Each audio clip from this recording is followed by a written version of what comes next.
BodyBags, where horror lies. Hey guys, filling in for Marnie today. So it's another random day, so I figured I'll review a movie I watched last night called Angst.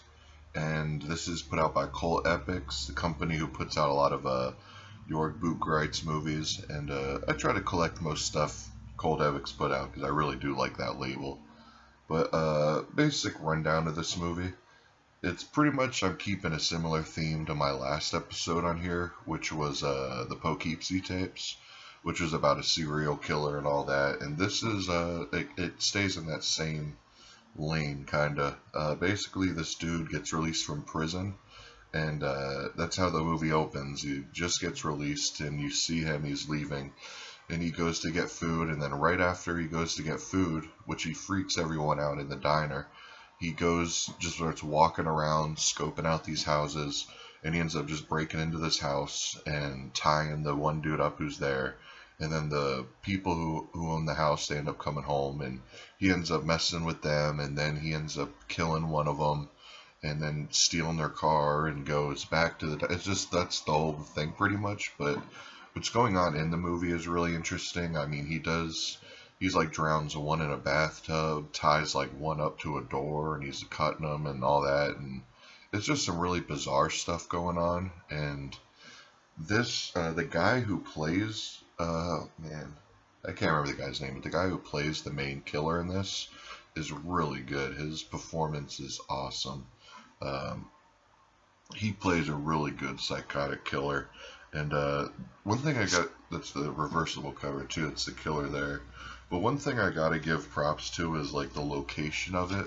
This was filmed in somewhere Australia, I think, or something like that. I could be totally wrong, but I don't know. But everything's real bland. All the houses are real bland and kind of boring, but it adds to it because when the bloodshed and all the crazy stuff happens, it's just a bland white backdrop for all the gore and everything to really pop out in it. And there's some really disturbing stuff. Like, he tries to hide one of the dead bodies, but he can't do it, so he just ends up leaving it in this alley, and he ends up sleeping with the corpse, and then he wakes up the next day all covered in blood and stuff. It's just like crazy stuff like that. And one thing I gotta point out is the camera work in this. This has the best camera work I've ever seen in any kind of horror movie or anything.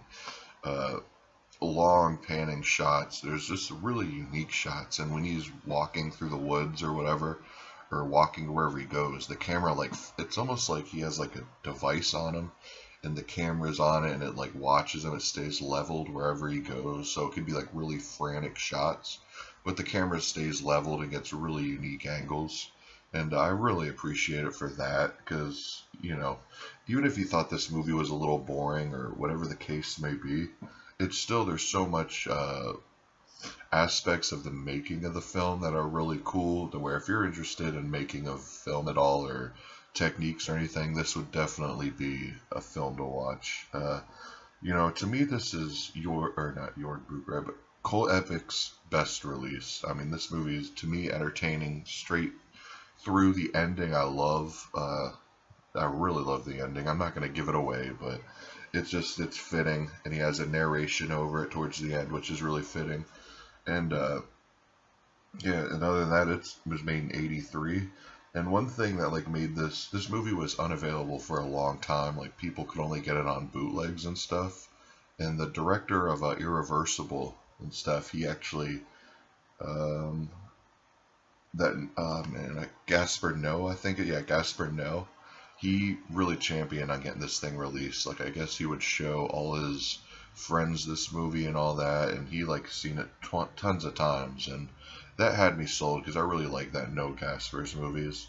But I'll give you a quick rundown of the special features on this.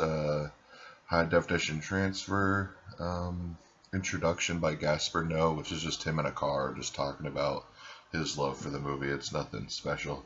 But there's a featurette with the guy who plays the killer, interview with director, and York Bootgreit's doing the interview. Interviews with other people. And one thing I gotta say too is it comes with a collectible booklet It's actually pretty thick. It's a decent little collectible booklet. It makes the case a little heavier, but yeah, I mean, I think this is like 20 bucks online still, you know, and you really can't go wrong with it. So if you ever just want kind of like a disturbing old school serial killer type movie, this would pair good with the Poughkeepsie tapes or Henry or something. So yeah, definitely check this out. Anyways, guys, I'll see you guys next week with a creature feature. Peace.